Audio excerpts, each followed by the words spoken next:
கல்யாண சுந்தரனார் நினைவு தினம் என்பதற்காக நேற்று 55வது வட்டத்தில் பெரியார் நகர் கிட்ட ஒரு கொடி கம்பம் நடுவதற்கு அடிக்கட்டை போட்டு ராத்திரி தெருவோர கொடிகள் ஒரு 20 கொடிகளுக்கு மேலே நட்டு வைத்து 2:30 மணிக்கு நாங்கள் ஒரு 5-6 பேர் வீட்டுக்கு போயினோம். அப்போது போலீஸ் அதிகாரிகள் கூடவே இருந்தாங்க.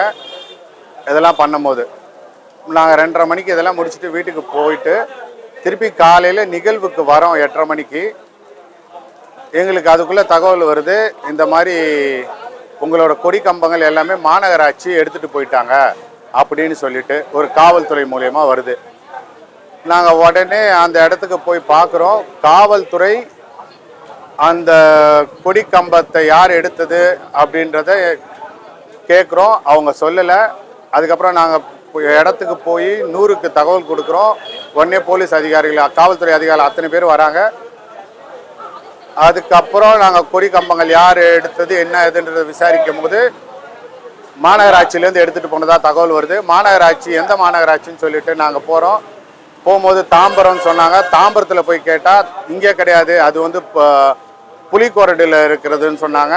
அங்கே புலிக்கோரடுக்கு போனதுக்கப்புறம் அங்கே சொல்கிறாங்க இல்லை, இது மண்டலம் 4ல் வருது, அதனால அங்கே போய் பாருங்கள் அப்படின்றாங்க.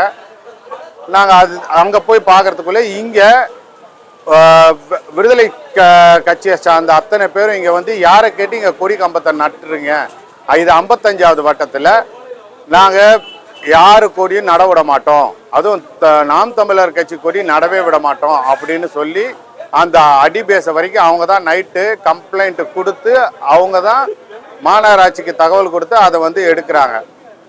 நாங்கள் 4வது மண்டலத்தில் போய் கொடி கம்பத்தை கேட்குறோம். அதுக்குள்ளே 55வது வார்டு கவுன்சிலர் புகழேந்தின்றவர், திமுக கவுன்சிலர் புகழேந்தின்றவர் உடனே அந்த 4வது மண்டலத்துக்கு வராரு. நாங்கள் எதிர்க்க தேநீர் கடைக்கிட்ட நிற்கிறோம். அவர் அதுக்குள்ளே உள்ளே போய் மற்றவங்க கிட்ட அந்த மண்டல ஆட்கள் கிட்டலாம் பேசி வெளியில் வரும்போது எங்களை பார்த்துட்டாரு. எங்களோட வாகனங்கள் நாம் தமிழர் கட்சி வாகனம் பதாகையெல்லாம் பார்த்ததுக்கப்புறம் எங்ககிட்ட நின்று பேசுகிறாரு. நான் சொல்லிட்டேங்க, அவங்க கொடுத்துருவாங்கன்னு சொல்கிறாரு.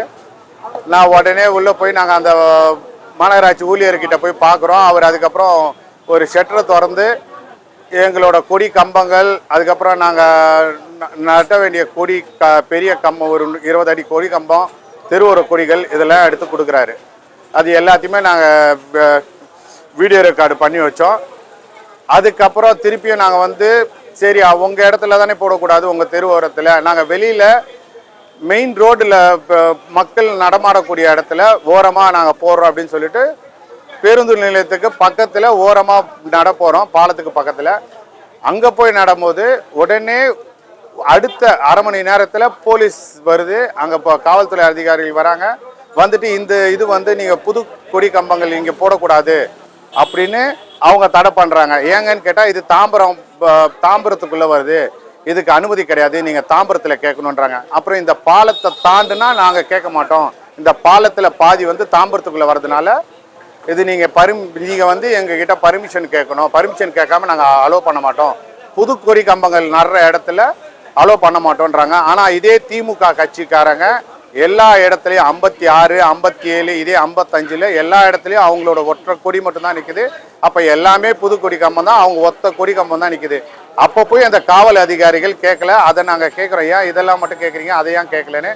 அதுக்கு அவங்க சொல்கிறாங்க, ஐயா நாங்கள் சொல்கிறதுக்கு ஒன்றும் இல்லை, இது எங்களுக்கு மேலே இடத்துலேருந்து ப்ரெஷரு, புரிஞ்சுப்பீங்கன்னு நினைக்கிறேன் அப்படின்னு சொல்கிறாங்க. அப்போது இங்கே காவல்துறை ஆட்சி அதிகாரத்தில் இருக்கிறவங்களுக்கு கை கட்டி நிற்கிற காவல்துறையாக தான் இருக்குது. இங்கே சட்ட ஒழுங்கு சீர்கேடு காப்பாற்றுற காவல்துறையாக இல்லை. ஆட்சி அதிகாரத்தில் இருக்கிறவங்க என்ன சொல்கிறாங்களோ அதை கேட்குற காவல்துறையாக தான் இங்கே செயல்பட்டு இருக்காங்கன்றது தெளிவாக தெரியுது. அதுக்கப்புறம் நாங்கள் திருப்பி இன்னொரு இடத்த தேடி ரெண்டு இடத்துலையும் தோண்டி கொடி கம்பம் முயற்சிக்கும் போது இந்த தடங்கள் வருது. இன்னொரு இடத்த தேடி நாங்கள் போகிறோம். அப்போது எங்களுக்கு திடீர்னு எதிர்பாராத ஒரு அதிர்ச்சி என்னென்னா, ஹைவே டிபார்ட்மெண்ட்லேருந்து ஒருத்தவங்க வராங்க. அவங்க வந்து இங்கே நடக்கூடாது, இது ஹைவே டிபார்ட்மெண்ட்டுன்றாங்க. அப்போ என்னதான் பிரச்சனைன்னு பார்த்தா இது காவல்துறை மட்டும் இல்லை, இதில் திமுக அவங்கள முட்டு கொடுக்குற விடுதலை சிறுத்தை கட்சி, இவங்க 2 பேரும் சேர்ந்து இங்கே நாம் தமிழர் கட்சி நட்டுட்டா தாம்பரத்தில் ஏற்கனவே நாம் தமிழர் கட்சி ஒரு அளவுக்கு செல்வாக்கான கட்சியாக இருக்கிறது. நம்ம இவங்களை வளர விடக்கூடாது அப்படின்றதுக்காக அதுக்கு எவ்வளோ தூரத்துக்கு அதுக்கு தடுப்பு பண்ண முடியுமோ அவ்வளோ தடுப்பு பண்ணி அதை தடுத்து நிறுத்துறதுக்கு தான் முயல்கிறாங்க. இன்றைக்கி எங்களால் நாங்கள் கிட்டத்தட்ட காலையில் 9 மணிலேருந்து இப்போ இரவு 7 மணி ஆக போகுது. ஆனால் இது வரைக்கும் எங்களுக்கு கொடி நட விடலை. கேட்டால் இது எங்களோட ஊர் கட்டுப்பாடுன்னு சொல்கிறாங்க. ஆனால் அதே இடத்துல அதே ஒரு 100 அடி பக்கத்தில் இதே திமுக கட்சி கொடி இருக்குது. அதை பற்றி கேட்டால் அது நீங்கள் அங்கே போய் கேட்டுக்கோங்க, எங்ககிட்ட கேட்காதீங்கன்றாங்க. இதை காவல்துறை கிட்ட நாங்கள் கம்ப்ளைண்ட்டாக கொண்டு போனால் காவல்துறை அதை காதலே வாங்கலை. இது ஆட்சி அதிகாரத்தில் இருக்கிறவங்க உங்களுக்கு நான் சொல்கிறது புரியும்னு நினைக்குதுன்னு அவங்களே சொல்கிறாங்க. இவங்க காவல்துறையை இவங்க கட்டுப்பாட்டில் தான் வச்சுருக்காங்க. காவல்துறை மக்களுக்கான காவல்துறையாக இல்லை, எந்த ஆளுங்கட்சியாக இருக்கோ அந்த ஆளுங்கட்சிக்கு கட்டுப்பாட்டான காவல்துறையாக தான் இருக்குது. அதே மாதிரி இதில் முழுக்க ஈடுபட்டது அந்த 55வது வட்டத்தில் இருக்கிற திமுக, அவங்கள முட்டு கொடுத்து தூக்குற விடுதலை சிறுத்தைகள் கட்சி. அதில் ஒருத்தவர் பேசுகிறாரு, ஏங்க இதுக்கு ஒரு கொடி கம்பம் நடுறதுக்காக நீங்கள் இவ்வளோ போராட்டம் பண்ணுறீங்களேன்னு கேட்குறோம். அதுக்கு அவர் சொல்கிறாரு, நாங்கள் இதுக்கு மட்டும் போராட்டம் பண்ணல, நாங்கள் இதே தெருவில் இதே ஒரு 1 கிலோமீட்டர் இருக்கிற இடத்துல நாங்கள் ஒயின் ஷாப்பையே மூடி இருக்கோம் போராட்டம் பண்ணின்றாங்க. ஆனால் அப்படி சொல்கிறவர் பேசும்போது அதில் குறைந்தபட்சம் 5லேருந்து 6 பேர் வரை மது அருந்துவிட்டு தான் பேசி கொண்டிருக்கிறார்கள்.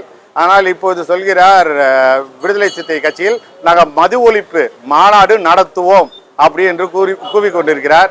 ஆனால் அவங்க கட்சியில் இன்னைக்கு ஒரு 10 பேரில் 6 பேர் 7 பேர் கிட்ட மது அருந்து விட்டு தான் இந்த தகராறை செய்து கொண்டிருக்கிறார்கள்.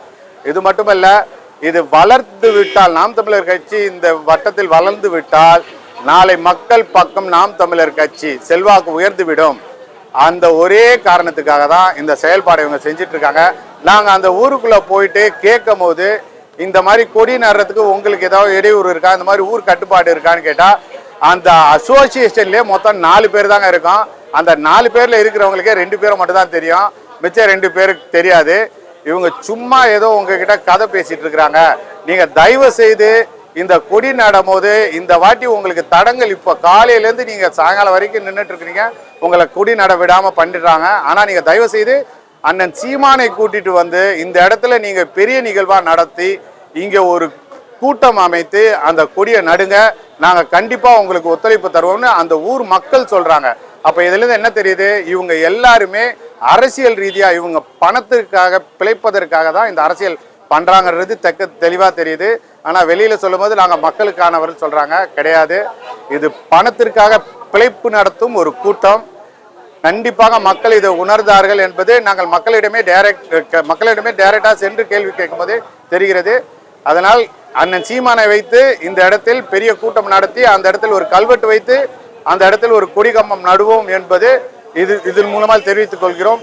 வெற்றி நமக்கு தான் என்றும். நாம் தமிழர்.